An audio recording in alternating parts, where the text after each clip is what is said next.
Students, welcome my channel. मैं रूपाली वर्मा।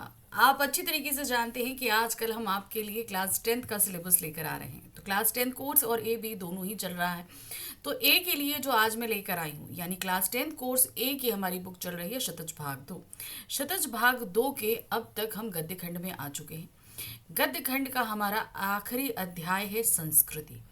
इस पाठ की आज हम पूरे तरीके से व्याख्या देखने वाले हैं, यानी कि इस पाठ में भंदत आनंद कौसलायन जी ने हमें क्या समझाया है, क्या बताया है। तो इस पाठ को समझे उससे पहले आपके लिए कुछ थोड़ी सी इंफॉर्मेशन दे दे कि भंदत आनंद कौसलायन जी ने एक बहुत ही इम्पोर्टेंट टॉपिक के बारे में मुझे बताया है।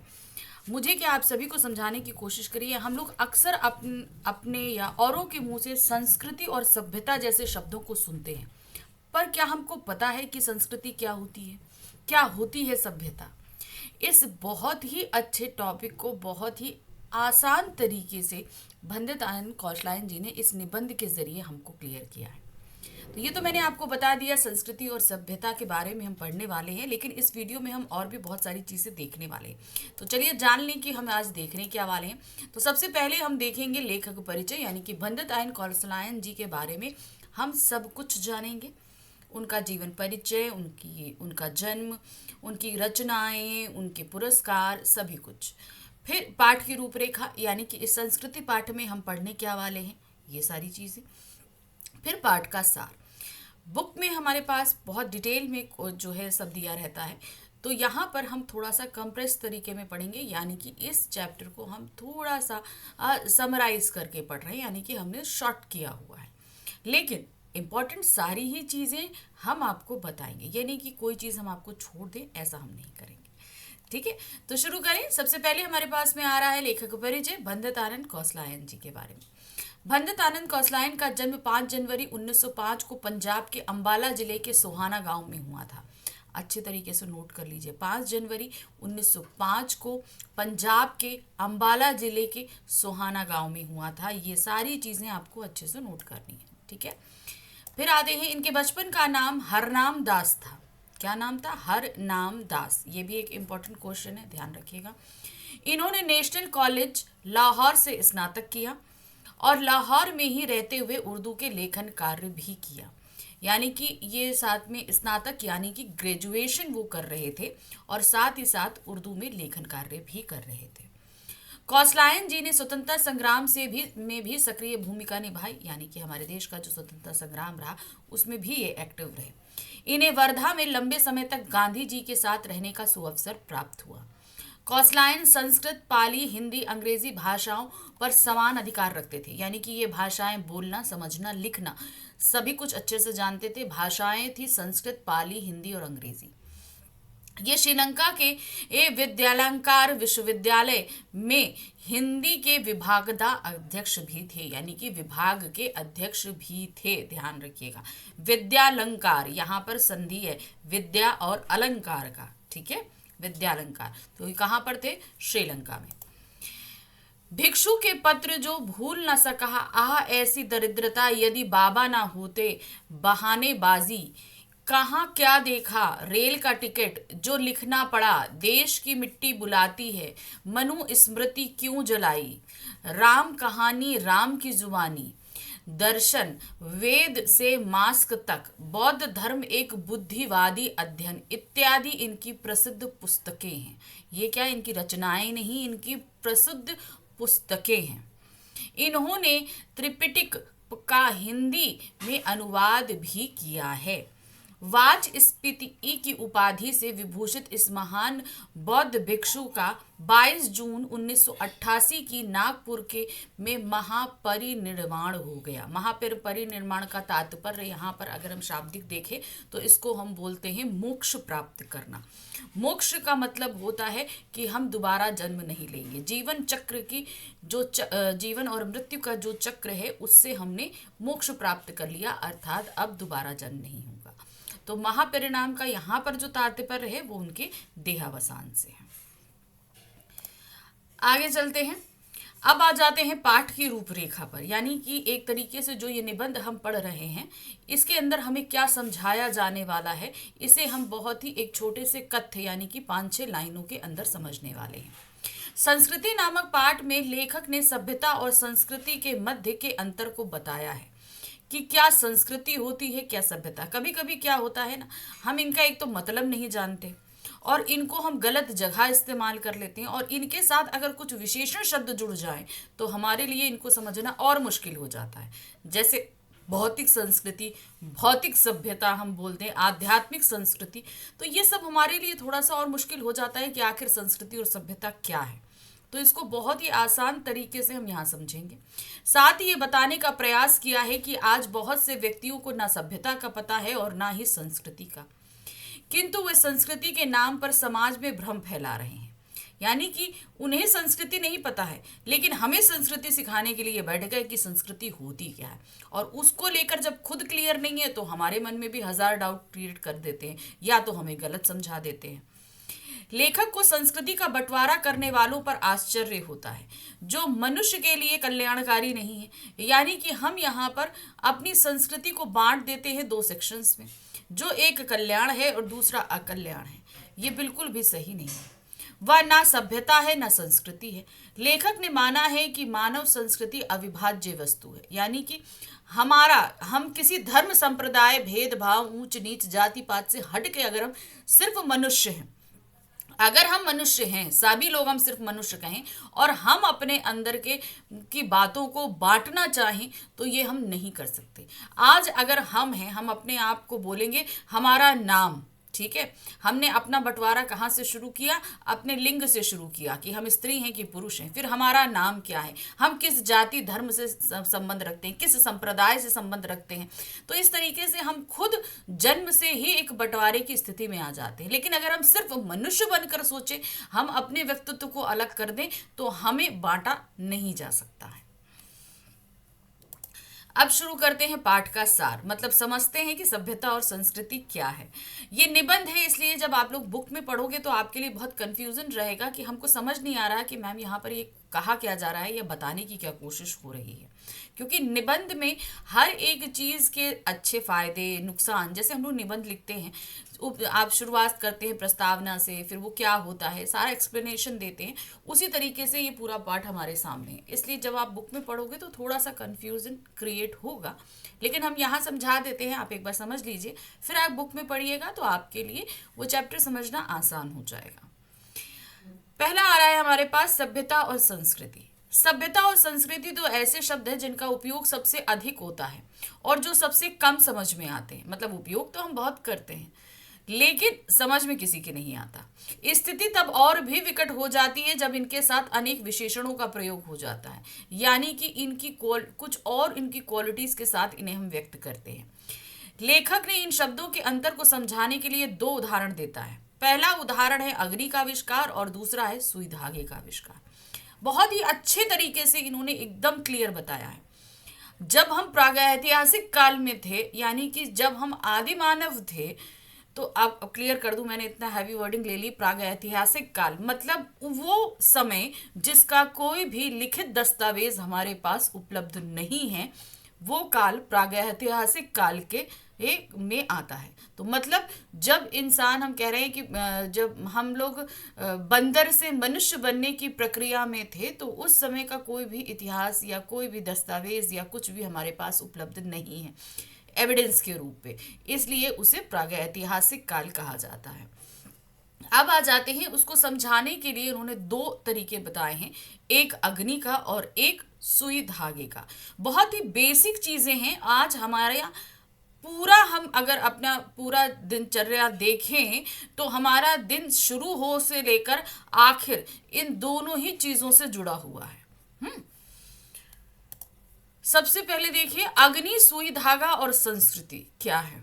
जब मानव का अग्नि से परिचय नहीं हुआ था, उस समय जिस व्यक्ति ने सबसे पहले अग्नि का आविष्कार किया होगा वो बहुत बड़ा आविष्कर्ता रहा होगा, यानी आविष्कारक। आविष्कर्ता कहिए, आविष्कारक कहिए या संस्कृत मानव कहिए, ये तीनों शब्द एक ही के लिए कहा जा रहा है जो किसी नई चीज का आविष्कार करता है। इसी प्रकार वह व्यक्ति भी बहुत बड़ा आविष्कर्ता रहा होगा जिसने यह कल्पना की होगी कि लोहे के एक टुकड़े को घिसकर उसके एक सिरे को छेद कर और उसमें धागा पिरोकर कपड़े के दो टुकड़े एक साथ जोड़े जा सकते हैं। ये योग्यता, प्रवृत्ति अथवा प्रेरणा जिसके बल पर आग व सुई धागे का आविष्कार हुआ, वह व्यक्ति विशेष की संस्कृति है, जबकि उस संस्कृति द्वारा जो आविष्कार हुआ उसे सभ्यता कहा जा सकता है। देखिए यहाँ पे भी जो लिखा है वो है तो सरल हिंदी में, लेकिन इसको समझना अभी भी आपके लिए मुश्किल है। चलिए हम बता देते हैं। जब हम आदिमानव के फेज में थे तो हमारे पास जब आग नहीं थी, उस समय में चलते हैं, जब आग नहीं थी हमारे पास में, तो उस समय हम कच्चा खा लेते थे। रात होते ही हमारे जो दिनचर्या है वो खत्म हो जाती थी। ठंड से अपने आप को बचा नहीं पाते थे। बहुत सारी चीजें थी ऐसी। लेकिन कभी किसी ने कहीं तो आग देखी होगी। अब ये होगी प्राकृतिक आग। प्राकृतिक आग कैसे लगती है? किसी बिजली के गिरने से। अब बिजली कहीं गिरी होगी, सपोज कहीं पे भी गिरी, एक सूखे पेड़ पे गिर गई, तो उस व्यक्ति ने जो व्यक्ति जिसने आग का आविष्कार किया होगा, उसने ये देखा होगा कि अरे मतलब ये आग हमारे लिए बहुत उपयोगी है, ये रात में उजाला कर सकती है, इसके पास जाओ तो हमें गर्माहट मिलती है, इसमें कुछ डाल दो तो ये पक जाता है। ठीक है, तो मतलब ये हमारी बेसिक नीड्स को पूरा कर सकता है। अब उस व्यक्ति ने उस प्राकृतिक आग को तो देखा, मगर जब हम चाहें हमें आग मिल जाए, ये हम कैसे कर सकते हैं? तो उस व्यक्ति ने कभी कुछ ऐसा किया होगा, उसने दो पत्थर घिसे होंगे या लकड़ी को लकड़ी में घिसा होगा, जिसकी वजह से आग पैदा हुई। अब इस आग को उसने जिस भी अब मतलब उसने उसकी जो जरूरतें थी वो था खाने को पकाकर खाना, गर्माहट लेना, जानवरों से अपनी रक्षा करना, रोशनी लेना, ये सभी हमारी बेसिक नीड्स हैं। अब इसी बेसिक नीड्स की वजह से उसे आग का आविष्कार करने की प्रेरणा मिली। तो जो भी हमने आविष्कार किया उसकी प्रेरणा हमें जहां से मिली वो संस्कृति थी। तो वो प्रेरणा हमारी क्या थी आग के आविष्कार की? भोजन पकाकर खाना, ठंड से अपने आप को बचाना, जानवरों से अपनी रक्षा, ठंड में अपने आप को गर्म रखना, ये हमारी जरूरतें रही होंगी, ये हमारे सब प्रेरणा के स्रोत रहे होंगे, जिसकी वजह से जिस व्यक्ति ने आग का आविष्कार किया तो ये उस व्यक्ति की क्या थी? संस्कृति थी। ठीक है, अब संस्कृति से ही जुड़ा है संस्कृत मानव, यानी कि जिसने आग का आविष्कार किया वो कहलाया संस्कृत मानव। ठीक है, उस व्यक्ति ने तो आग का आविष्कार कर दिया, लेकिन अब आगे चल के आग के और भी कई उपयोग हुए। ठीक है, आगे और भी उपयोग हुए। उससे हमने क्या किया? हमने उससे बहुत सारे आगे काम किए। खाना तो हमने पकाना सीख लिया आग की वजह से, फिर हमने रात में रोशनी करनी भी सीख ली, जानवरों को डराना भी सीख लिया, फिर आग का हमने कंट्रोल किया तो हमने लोहे को पिघलाना सीख लिया, हमने उससे तीर भाले बना लिए, बहुत सारी चीज़ें करी ना हमने आगे चल के। तो वो क्या हुआ? वो हमारी सभ्यता कहलाई। यानी कि जिस चीज को भी हम अपने बिहेवियर में ले आते हैं वो भी कल्याण के लिए, तो वो हमारी कहलाती है सभ्यता। तो समझ में आया? और हम कहलाते हैं सभ्य मानव, यानी कि हम अभी क्या हैं? हम सभ्य मानव हैं। क्यों? क्योंकि हम आग का आविष्कार आज अपने समय में कई तरीके से कर रहे हैं, कई तरीके से कर रहे हैं ना, तो वो हम क्या कहलाए? हम सभ्य मानव कहलाए। ठीक है, चलिए फिर से रिवाइज कर देती हूं मैं कि संस्कृति होती है वो प्रेरणा जिसकी वजह से हम किसी नई चीज का आविष्कार करते हैं। जैसे आग का आविष्कार करने की प्रेरणा मिली थी हमें, जो है खाना पकाकर खाने के लिए, और जो है अपने आप को ठंड से बचाने के लिए, तो वो संस्कृति थी। जिसने खोज किया वो संस्कृत मानव कहलाया। फिर आगे चलकर उसी आग से हमने खाने को पकाया और हम अपने डेली रूटीन में ले आए, तो वो क्या कहलाए? वो हमारी सभ्यता कहलाई, और हम उसका इस्तेमाल कर रहे हैं तो हम कहलाए सभ्य मानव। अब संस्कृति के मूल में छुपा होता है मानव कल्याण, यानी कि कोई भी ऐसा आविष्कार जो मानव के कल्याण के लिए किया जाता है, उसकी भलाई के लिए किया जाता है, वो संस्कृति कहलाती है। लेकिन अगर हम उसी ऐसा कोई आविष्कार करें जो मनुष्य का विनाश करे, जैसे पिस्तौल हुआ, बम हुआ, परमाणु बम हुआ, ये सारी चीजें आविष्कार हुई, लेकिन किसके लिए? आगे चलकर जब ये इस्तेमाल करी जाएंगी तो ये मनुष्य के हमेशा विनाश करेंगी, तो वो असंस्कृति है। ध्यान रखिएगा वो, क्योंकि संस्कृति के मूल में हमेशा मानव कल्याण होता है, और ऐसा कोई आविष्कार जिससे मानव को हानि हो आगे चलकर, वो होती है असंस्कृति। उसी तरीके से सुई धागे का जब आविष्कार हुआ होगा तो उसके लिए प्रेरणा क्या होगी, या तो अपने आप को, भाई हम पहले ऐसे ही छाल ओढ़ लेते थे, फिर आगे चलकर हमें ये जरूरत महसूस होगी कि भाई हम कपड़ा काट के अगर अपने नाप का बना ले तो हम ज्यादा अच्छे से रह सकते हैं। हो सकता है अपने आप को जैसे जैसे हम सभ्य होते गए हमें लगा कि हमें शरीर ढक के रखना चाहिए, हमें सुंदर दिखना चाहिए। तो ये सारी चीजें प्रेरणा रही होंगी सुई धागे के आविष्कार में। तो ये रही प्रेरणा जो है वो संस्कृति कहलाई। काफी कुछ समझा दिया मैंने आपको, आई थिंक आपको अच्छे से समझ में आया होगा। आगे चैप्टर में पढ़ते हैं। संस्कृति और सभ्यता में अंतर। एक सुसंस्कृत व्यक्ति किसी नई चीज की खोज करता है, किंतु उसकी संतान को जो वो खोज की गई वह चीज अपने पूर्वज से अपने आप मिल जाती है। इस संतान को सभ्य तो कहा जा सकता है पर सुसंस्कृत नहीं कहा जा सकता। जैसे कि अब इसको ये समझिए कि जैसे न्यूटन है, न्यूटन ने गुरुत्वाकर्षण की खोज करी तो वो एक सुसंस्कृत या संस्कृत मानव है। लेकिन आगे चल के जो भी फिजिक्स के स्टूडेंट्स रहे उन्होंने, वो हो सकता है न्यूटन से ज्यादा नॉलेज रखते हैं, सब कुछ है, लेकिन वो सुसंस्कृत नहीं कहलाएंगे। वो क्या कहलाएंगे, सभ्य कहलाएंगे, क्योंकि उन्होंने किसी नई चीज की खोज नहीं करी है। न्यूटन ने खोज करी थी और आज के लोगों को वो स्वतः अपने आप ही मिल गई। उदाहरण के लिए न्यूटन ने गुरुत्वाकर्षण के सिद्धांत का आविष्कार किया, किंतु आज युग के भौतिक विज्ञान में विद्यार्थी को गुरुत्वाकर्षण के अतिरिक्त कई अन्य बातों का भी ज्ञान है जिनसे शायद न्यूटन अपरिचित था। यानी कि गुरुत्वाकर्षण से संबंधित आज के फिजिक्स के स्टूडेंट्स को ज्यादा नॉलेज है, लेकिन जो न्यूटन नहीं जानता था। आज के विद्यार्थी को न्यूटन से अधिक सभ्य तो कह सकते हैं, किंतु न्यूटन के बराबर सुसंस्कृत नहीं कह सकते, क्योंकि आज के फिजिक्स के स्टूडेंट्स ने किसी भी तरह का कोई आविष्कार नहीं किया है। वो किसी के आविष्कार किए गए सिद्धांत के ऊपर काम कर रहे हैं, इसलिए जिसने आविष्कार किया वो सुसंस्कृत या संस्कृत मानव कहलाएगा।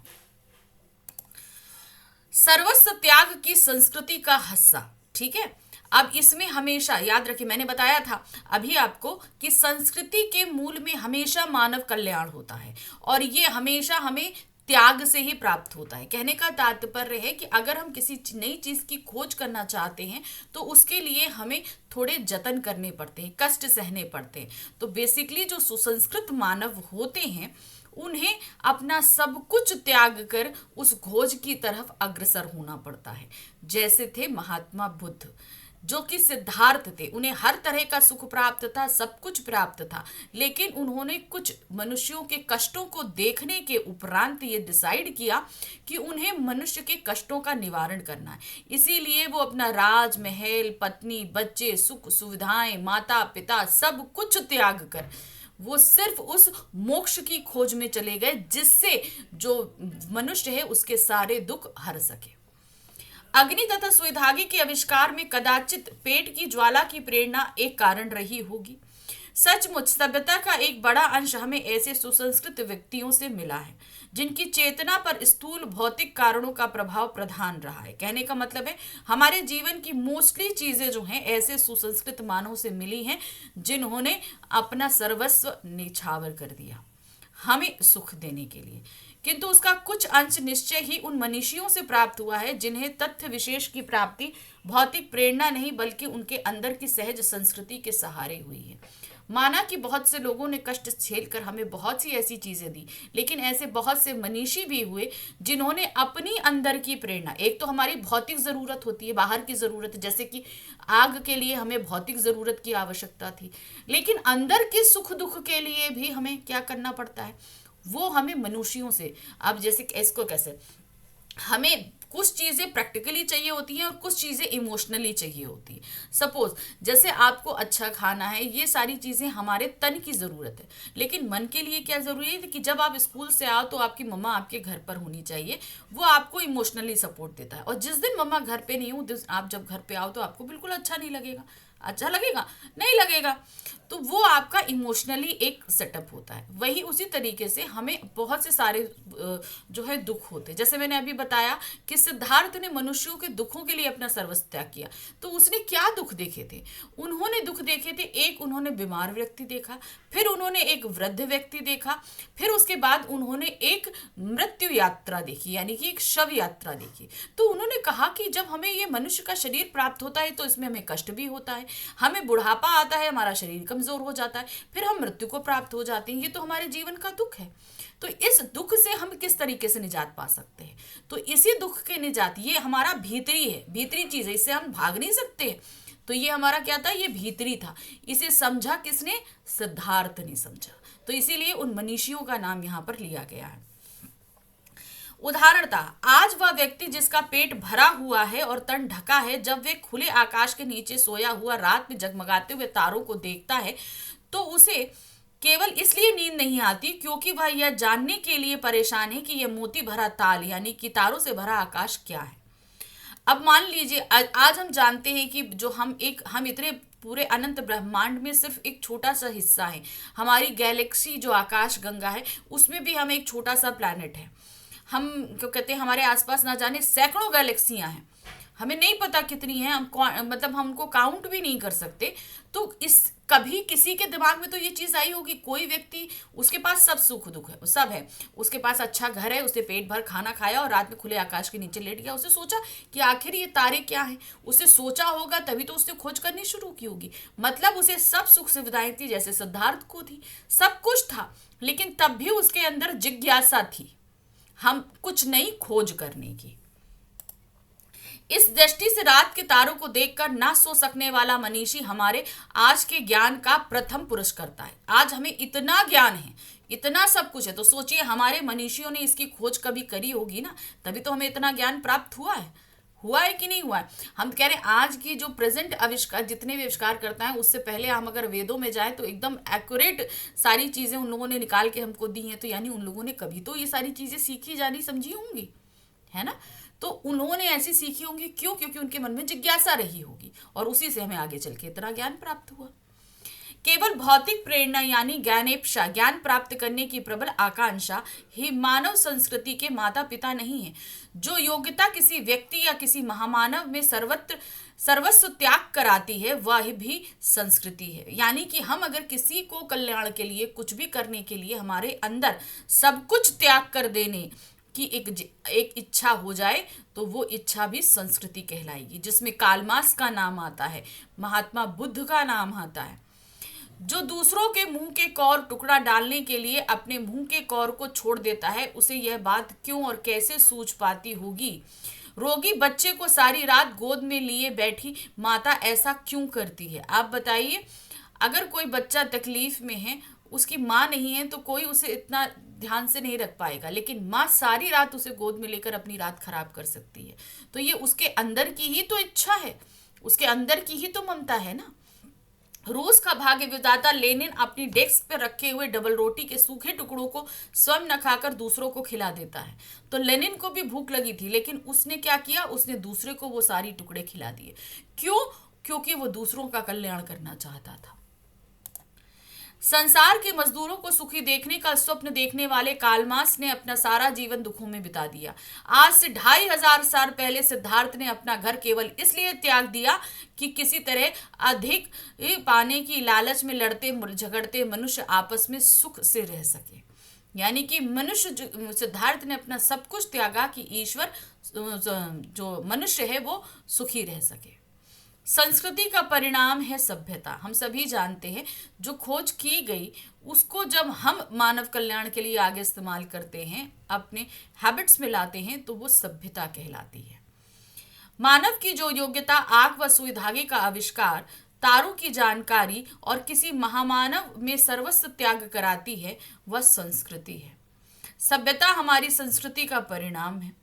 हमारे खाने पीने, ओढ़ने पहनने के तरीके, हमारे गमन आगमन के साधन, परस्पर कट मरने के तरीके आदि सभ्यता है। यानी कि जो कुछ भी आविष्कार किया गया है उसे जब हम अपनी आदतों में लाते हैं, इम्प्लीमेंट करते हैं, तो वो हमारी सभ्यता कहलाती है।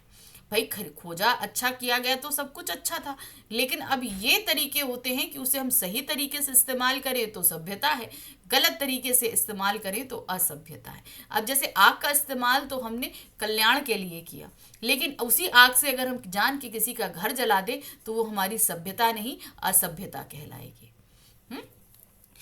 तो ये रहा पूरा पाठ, यहाँ पर खत्म हुआ। आई थिंक आपको अच्छे से समझ में आ गया होगा कि कैसे कैसे है संस्कृति, क्या है असंस्कृति, क्या है सभ्यता, क्या अपसभ्यता, सभी कुछ हमने आपको क्लियर करने की कोशिश करी।